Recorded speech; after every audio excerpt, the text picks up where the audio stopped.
नमस्कार, भारत लाइव देख रहे हैं आप। लोकसभा में अविश्वास प्रस्ताव के दौरान लगातार पक्ष और विपक्ष आपस में भिड़ा हुआ है।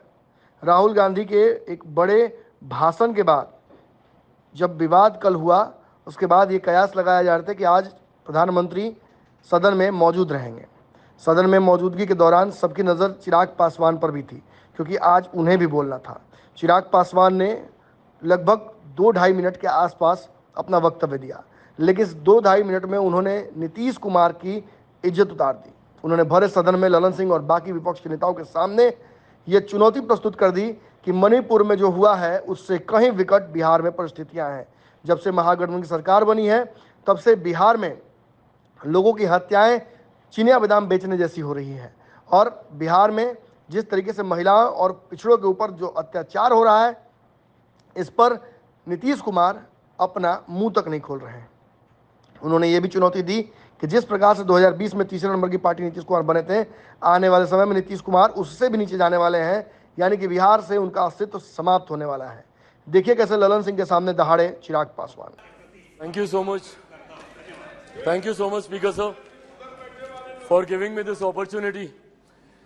सर, इस सदन में आए अविश्वास प्रस्ताव के विरोध में अपनी बातों को रखने के लिए मैं अपनी पार्टी लोक जनशक्ति पार्टी रामविलास की तरफ से सर मैं खड़ा हुआ हूं।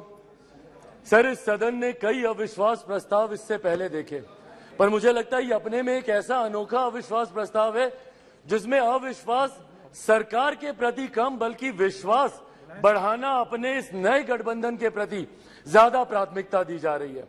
इन लोगों को इस बात को दर्शाना है कि किस तरीके से ये गठबंधन इनके साथ है, जिस गठबंधन को बनाने का ये लोग एक लंबे समय से ये लोग प्रयास कर रहे हैं। सर, ये अविश्वास प्रस्ताव पे चर्चा हो रही है। सर, यकीनन सरकार की उपलब्धियों को बताना भी जरूरी है, पर उससे पहले जिस उद्देश्य के साथ इस प्रस्ताव को यहाँ पर लाया गया है मणिपुर को लेकर, उस पर सर मैं जरूर अपनी बातों को यहाँ पर रखना चाहूंगा।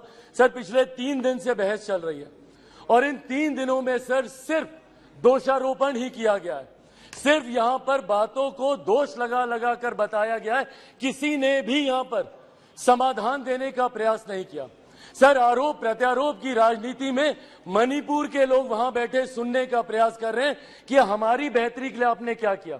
सर, कल गृह मंत्री जी ने इतनी खूबसूरती से तमाम पक्षों को रखा और इतनी विनम्रता से उन्होंने सारी बातों को रखा, पर उसके बावजूद सिर्फ दोषारोपण करना। सर, 90 के दशक में भी मणिपुर में इसी तरीके की परिस्थितियां थी। उस वक्त किसकी सरकार थी सर?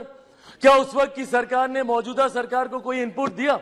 क्या उस वक्त के सरकार में बैठे लोगों ने कितनी बार इस सदन में चर्चा की? कितनी बार किन लोगों ने उस चर्चा का जवाब दिया? कल तमाम ये बातें आदरणीय गृह मंत्री जी ने रखी।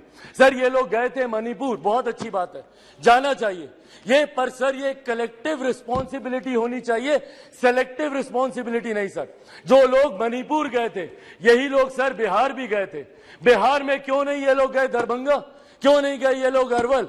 क्यों नहीं गए ये लोग मुजफ्फरपुर? अभी बछवाड़ा में सर एक छोटी सी बच्ची के साथ दुष्कर्म करके 10 साल की बच्ची, उसको तेजाब छिड़क कर उसको जलाकर मार दिया गया। उसके शरीर को अपने ही घर में 10 फीट गड्ढे में उसको दफना दिया गया।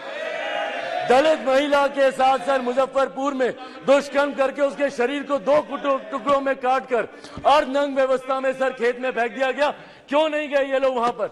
अपने गठबंधन को तो मजबूत करने गए, पर क्यों नहीं ऐसे परिवारों से जाकर मिले? तो सर ये सेलेक्टिव रिस्पॉन्सिबिलिटी जब निभाते हैं, सर हकीकत है देश के किसी भी कोने में किसी भी मां बेटी के साथ ऐसी घटना हो रही है तो वो अक्षम्य है, वो निंदनीय है और उसको कोई बर्दाश्त नहीं कर सकता, और उसमें पूरे सदन को सर एकजुट होना होगा। कल गृह मंत्री जी ने जिस तरीके से अपील की, सर पूरे सदन को इसमें एकजुट होना होगा। इसमें आप आइसोलेट करके नहीं दे सकते कि जहां आपकी सरकार है वहां की घटनाओं को आप छुपाएंगे और जहां दूसरों की सरकार है वहां की घटनाओं को आप उठाएंगे। आपको चर्चा करनी होगी बंगाल पर, चर्चा करनी होगी आपको बिहार पर, चर्चा करनी होगी आपको राजस्थान पर, चर्चा करनी होगी आपको कर्नाटका पर। सर ये देश एक है सर, आप इसको ऐसे टुकड़ों में बांटकर आप नहीं आइसोलेट करके आप अपने विषयों को उठा सकते। और यही कारण है सर कि देश की जनता का विश्वास हमारे प्रधानमंत्री आदरणीय नरेंद्र मोदी जी पर हर चुनाव के साथ बढ़ता जा रहा है। और वो दिन दूर नहीं सर, 2024 चुनाव सामने है सर। इसी में देख लीजिएगा 2014 से बड़ा जनादेश 18 में यही सारी बातें हो रही थी। यही सारी बातें 18 में की गई थी। 19 में 2014 से बड़ा जनादेश हम लोग को मिला और 24 में इससे बड़ा जनादेश हम लोग लेकर आएंगे। मैं बिहारी हूं सर, बिहार से कम मैं विश्वास दिलाता हूं 40 की 40 सीटें हमारा एनडीए गठबंधन जीत कर आएगा, इसमें कहीं कोई शंका नहीं है। मैं जमुई का प्रतिनिधित्व करता हूं सर। मेरे नेता, मेरे पिता आदरणीय रामविलास पासवान जी की कर्म भूमि हाजीपुर रही है सर। बिहार के हर एक जिले में घुमाऊं और वो मेरे विश्वास को बढ़ाता है। आज बिहार के युवा, देश भर के युवा सर, देश को दुनिया की तीसरी सबसे बड़ी अर्थव्यवस्था बनते हुए देखना चाहते हैं। 2047 में हमारे देश को एक विकसित देश के तौर पर देखना चाहते हैं और इस सपने को कोई पूरा कर सकता है तो वो सिर्फ और सिर्फ हमारे आज के प्रधानमंत्री आदरणीय नरेंद्र मोदी जी ही पूरा कर सकते हैं। इसीलिए सर मैं अपनी पार्टी की तरफ से जहां बिल्कुल हराएंगे नीतीश जी को वैसे भी बिहार की जनता नकार चुकी है। 2020 के परिणाम दिखाते हैं, तीसरे नंबर की पार्टी बन गए, आधे से ज्यादा प्रत्याशी उनके चुनाव हार गए। तो जिनको बिहार की जनता ने रिजेक्ट कर दिया, देश की जनता उनको कैसे अपनाएगी, ये बहुत बड़ा सपना दिन में ये देख रहे हैं।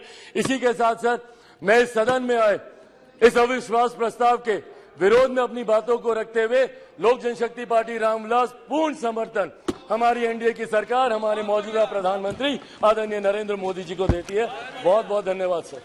अगर ये वीडियो पसंद आई और वह बिहार के राजनीति और बिहारियत से सरोकार रखेनी तो सब्सक्राइब बटन दबा के चैनल के सब्सक्राइब कर ली। ओजे एगो घंटी बा, ओकरा बटन दबा देला से कुल सटीक और मारक खबर रुआ मुफ्त में मिल जाई। अगर रुआ पत्रकारिता के हमनी के नया प्रयोग में सहयोग कर चाहतानी तो ज्वाइन बटन दबा दी। पेटीएम नंबर नोट कर ली 9386816700। धन्यवाद।